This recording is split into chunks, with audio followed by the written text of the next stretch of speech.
So, we're talking about the most importance of the importance here of life. Go back and watch the previous 3 videos. It's like a little series here, a little mini course of focusing on the core of getting what you want and having the greatest amount of pleasure and having the greatest time as you achieve what you want, instead of the opposite. So, last time we talked about how when you believe it is a choice to be happy, from second to second, from moment to moment, then it is a choice, right? If you believe it is, then it is. But if you believe it's not a choice, that you are at the effect of what happens and your own emotions, then it's not a choice. It really isn't. It's not like, oh, you can just believe it's a choice. Nobody can just believe stuff. You need proof. And if you think you have proof for the fact that it's not a choice, then it isn't a choice. And by the way, you'll keep reproducing and creating new proof that it's not a choice. Over here, if you believe it is a choice and you have the experience that it is, because you had emotions, something happens outside, you get frustrated and you turn it around time and time again, or sad, and you turn it around, you're there for you inside. Then you believe it's a choice, and then it is a choice. And we talked about how it's not a matter of always going around, smiling and not relating to anything that makes you sad, but to be with yourself, to be that adult inside that takes the child and say, I know you're sad, but that helps, that consoles, that has the caring adult that has perspective. That's what we talked about. But still, if you want to get to the place where it is a choice, what do? Well, first of all, you have to be curious. What if it is? You have this sense that it's not. Right? How dare you say it's a choice? Because then I could just do stuff. Remember, if you think it's not a choice, it really isn't a choice. But if you want to get to the other area or the other zone where it is a choice because you believe it is, then you want to be investigating. You want to take mild negative states like waking up in the morning where you feel, you don't want to go through the day and you don't want to do it. And then you turn that around and then you actually seconds, minutes after feel positive about your day. That is proof, isn't it? You did it with something not too hard. It's not rage or like deep despair. It's just a mild feeling of, I don't want to go through this day. And then you turn it around again and again and again. And if you do that enough times, you create the references, the proof for the fact that you absolutely have control over mild states of discontent or negativity in any way. And then gradually you go to, just automatically, you go to conquer even more serious emotions or powerful emotions. But there's a 3-step process here, or there are 3 tools that I want to give you that I found to be effective, and you must have them all. Most people only have the last one. If they've been into personal development and for some time, they're working with this one tool, but 2 things come before that. And that was the huge realization for me, that I was walking around trying to be happy, trying to be productive and outgoing and enthusiastic and passionate. And I did so for a couple of days. And then something happened. And I knew that I should change my state, right? As Tony Robbins says, you have to change your focus and ask yourself new questions like, what's great about this, right? Or like Brian Tracy, find the good thing in whatever you feel is bad. All the personal development speakers talks about this, or, positive thinking. You need to be there. But I just couldn't. It was like there was this nagging feeling. I still believe that this is negative. I did all the things, changed my physiology, did my power move, right? Whatever you learn to do to feel good. It was like, yeah, but it's still crap, right? The situation is still crap. But then the whole idea is but then you feel positive, then you can solve it. No. There's something missing from that equation. You can't just change your focus, change your physiology, change your language, and think positive and ask yourself better questions. There's something, it starts in another place. Because what do you do if you in a split second go from feeling quite normal, in balance, and then to rage, right? And that is an automatic response in you. I had an anger problem for a long time. It wasn't a problem in the beginning because I thought that was just, normal. And then I saw it as a problem this is not cool. I'm shouting at my kids. I don't want to do that. And then the third stage, I was so fed up with it that I wanted to change it. And I tried a million things. I didn't, not a million, but at least 10 things, right? And only one of them worked. And it is the mere activity of watching your emotion. it's like a beast when, rage or anger at its highest is like a monster, right?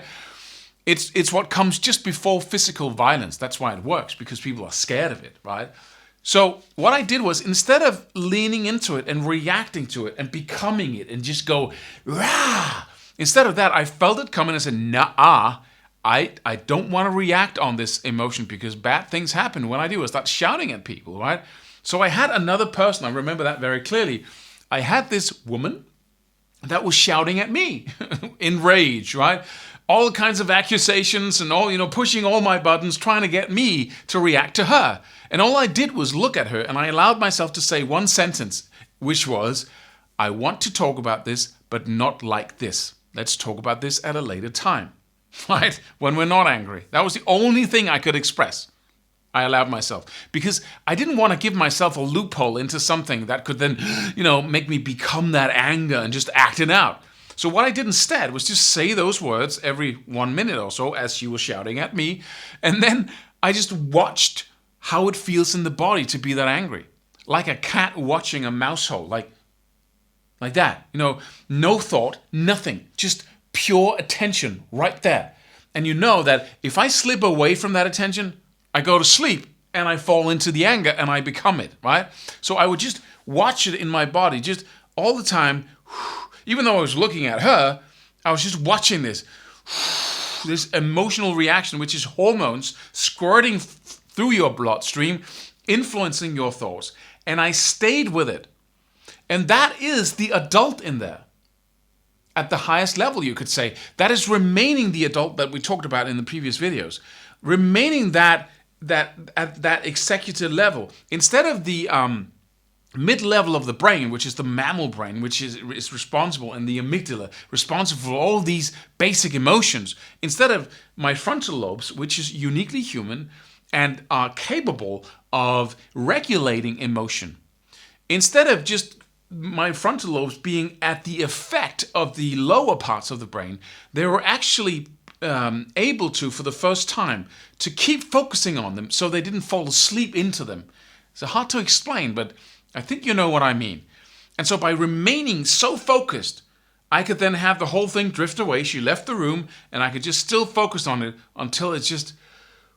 Because any emotion requires a loop. It requires the executive level, the frontal lobes, to fall asleep, basically. And to be so influenced by the emotion, the hormones squirting through your blood, running through your bloodstream, so you're not really there anymore. There's just anger, or there's just sadness. There's no adult in there anymore. There's no empathetic adult or consoling or responsible. There's nothing of that. There's just raw emotion, right? So that's the first level.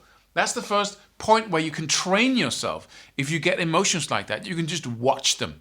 Watch them. If that's the only thing you can do, watch them. And then at some point, you get to the point where you don't have to use as much conscious energy to just focus on them. You actually get freedom to think different thoughts than anger thoughts, even though there's angry emotions in your body. So by focusing and practicing that, then gradually you come to a point where instead of just having to shut up inside and just focus, and if you start thinking, it's going to be angry thoughts, so you don't think, you just watch it. Instead of only having to do that or being able to do that, you can start asking yourself some new questions that are not angry questions. That's the second level. And we're still before the positive thinking and all the state changes. Now we come to the next level, and that level contains one of the gems I found in my process here, which is called the work, which is created by a lady called Byron Katie. You can go look it up, and it's something I really warmly recommend that you go into, and it's basically 5 questions and a turnaround that you can do. And what that will do, it will take your experience of what is true and question it to such a degree that you don't know what is true anymore. And your negative emotions are dependent on a very narrow, fixed view of reality. He's stupid. He did that. They did it to me. That shouldn't have happened. That's unreasonable. Those are judgments that you believe fully, because it starts with the judgment. That's unreasonable. He shouldn't have done that. Then the emotion comes like that, instantly. and then it feeds further judgments. It feels real now because it's a physical state in the body. So now you believe it even more. Beliefs are not always something that's created over time. They can just happen like that in a second, right? Just by looking at something, oh, he's dangerous. That's it. That's the judgment. And then the emotions come, and then you really believe it, and it really sincerely feels like it's true, right? Then you start questioning. It's 5 questions. It says, is it true? He's dangerous. Is it true? Yeah, it surely feels like it. Can you absolutely know that it's true? That's the second question.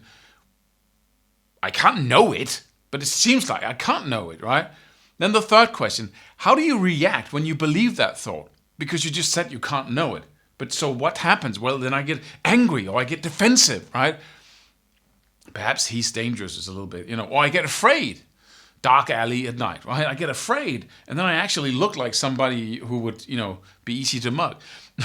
Then the next question, after you said, is it true? Can I absolutely know it's true? How do I react? What happens when I believe that thought, that he's dangerous? Then the next one is, who would you be without the thought? If you're in the same situation, there's the guy in the dark alley, and you can't think the thought, he's dangerous. Who would you be? Well, maybe I would be, more upbeat. I would be unstressed, right? I would be, say hi. And that would, make for a better situation. And I wouldn't be so, right? So that's the next question. And then you turn it around. He's not dangerous. And then you find 3 things that proves that he's not dangerous. Well, he's wearing pretty nice pants and some nice shoes. And and then you start finding proof for the opposite. And you can turn it around many times. This is just very superficially explained. You want to go into it. You want to see all the interviews on all the little sessions on YouTube. And you want to read her books. You want to go, make it a project. Because that's such a gem in personal development. It really is. And it goes deep. You think it's a mental, superficial tool in the beginning. And then as you go into it, you really sense. I used to do it so much that I was just walking around in openness all the time. And then, I stopped doing it, so I returned to my normal state. But it's just amazing what it does to your emotional life, because your emotions, your negative emotions anyway, are very dependent on that fixed, narrow view of the world. And that's what the work takes away. So now you have the focusing on your emotions. That's the first line of control or defense. Then the second is questioning the beliefs that control the emotion or create the emotion. Now the emotion starts going mild, going away to some degree. And then comes the shifting your focus, the going for a run, changing your physiology, or asking yourself new questions like, what's great about this? What's actually funny about this that I haven't noticed? Right? Of course, Tony Robbins is a necessary path to follow as well. He's got some great stuff. But really, that Byron Katie, the work thing there is a gem, really. So thinks Tony Robbins. That's absolutely obvious that he does, because he also teaches it. But so those are the 3 things. So every time you can't, let's say you get up in the morning and then you can't shake that feeling. You can't shake the feeling of being ugh. Then what you do is you go back to say, what's the second level? Oh, that's the work. Okay. So you start asking yourself, so what's wrong about today? Well, I got to do the work I don't want to do. Right? I got. So what's wrong with that? Well, it's boring. So it's boring to do cold calling? Well, yes. Is it true? Yes, it's boring. I hate cold calling. Can you absolutely know it's true? That it's boring by definition to do cold calling for everyone on this planet. It's boring. Is it true? Can you absolutely know it's true? Gun to your head. Well, no, some people might enjoy it, and okay. So what happens when you believe the thought that it's boring? Then it becomes boring. I don't want to do it. I just want to run away from it, right? And then I just feel every single cold call is just it's a hassle. It's bothersome. It's blur, right? That's what happens when I believe the thought that it's boring. Who would you be without the thought? Here's the phone. Here are 100 people you need to call, and you don't believe it's boring. Well, maybe I would have fun. Maybe I would call them up and say, hey, I'm supposed to call you because blah, blah, blah. Maybe I would be playful. Maybe I wouldn't take it so freaking seriously, right? Maybe I would focus on having fun. it is, 100 people I have to speak to today, and people are generally, a lot of fun people out there, a lot of nice people, a lot of, I could have fun with these people. And then suddenly a new perspective, because that's who I would be if I didn't already have a preconceived experience or notion that it would be boring. Okay, so turn it around. Instead of saying it's boring to do cold calling, you could say it's exciting to do cold calling. Okay, find 3 genuine examples of how it's exciting to do cold calling. Well, I just talked about how it might be fun if you tease people a little bit or crack jokes or try to figure out where they are and actually connect with them instead of just seeing them as a way of getting a meeting or an order, right? And then you continue like that, and suddenly you easen up that structure in the back of your mind that makes you feel that, right? Once it doesn't necessarily mean that cold calling is not boring. It just means that you don't have that narrow belief. It might be, it might not be. So you're suddenly open, and that openness you can fill it with something new. That's the third level again. So you step back into the third level after you have achieved that openness, and now you can start building and say, okay, what can I do to change my focus when I'm at work? How can I make this fun? Okay, say I do 10 calls and take a cup of coffee, then 10 new, and then take, half a biscuit, whatever. And every time I talk to people, I must say something new, every time I pick it up. And I must get people to laugh. I will not cold call without having people to laugh at some point. That is my aim, right?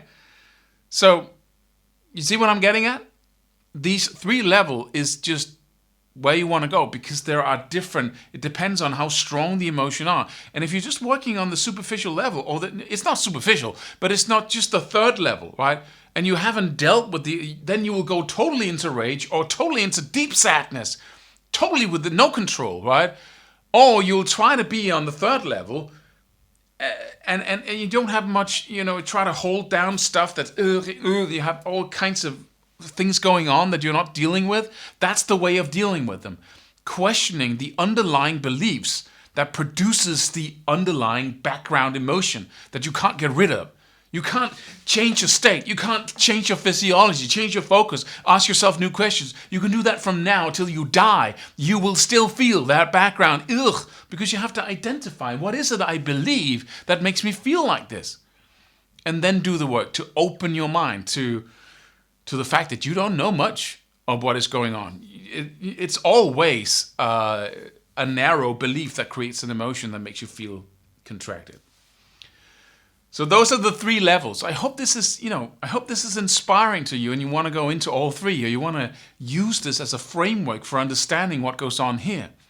And if we go all the way back, we started with the goal. We started with getting to some place that is better than here, right? And having an amazing time as we approach that place. And that is what this is all about. The goal creates the amazing emotions and not the negative ones of frustration and dissatisfaction with where you are. So this is an amazing formula. It's a little bit complex when you think about it, because we have a goal, yes. Goal, achievement, being driven, enthusiastic, creative, and then staying on the right side of the fence with all the cool emotions that goal creates. Everybody wants something, even the people who say they don't want anything. They want to not want anything. They want to relinquish desire. They also want something, which is to relinquish desire, which is virtually impossible if you're a human being. So that's what they do. But so that's what we all want. So you might as well blow it up and have a really amazing goal that inspires you and contributes in an amazing way to the emotions you feel every day and defines who you are and where you're going. And then stay out of the negative emotions, which we are biased for feeling, because we're survival creatures that is designed to keep an eye on what's dangerous, what's negative, what can hurt us. And all the things we've been talking about up till this point, the 3 levels and believing whether you have control or not, and the inner adult, all that is just one chain. It's just one recipe. And you can spend, a pretty a decent amount of time going into this and becoming better and focusing on all these areas and this whole process. It's not something that comes from one moment to another. You can have eureka moments where you never look back and everything changes from one moment to another. But you need to see this as a framework. This is the most important work you need to do. around yourself. This is what determines how fast you achieve your goals. Of course, you need all the other details of strategies and skills and all of that, right? But this is the bottom. This is the core. This is the way to really make sure that your core engine in your life is working and driving you in the direction you want. See you in another video.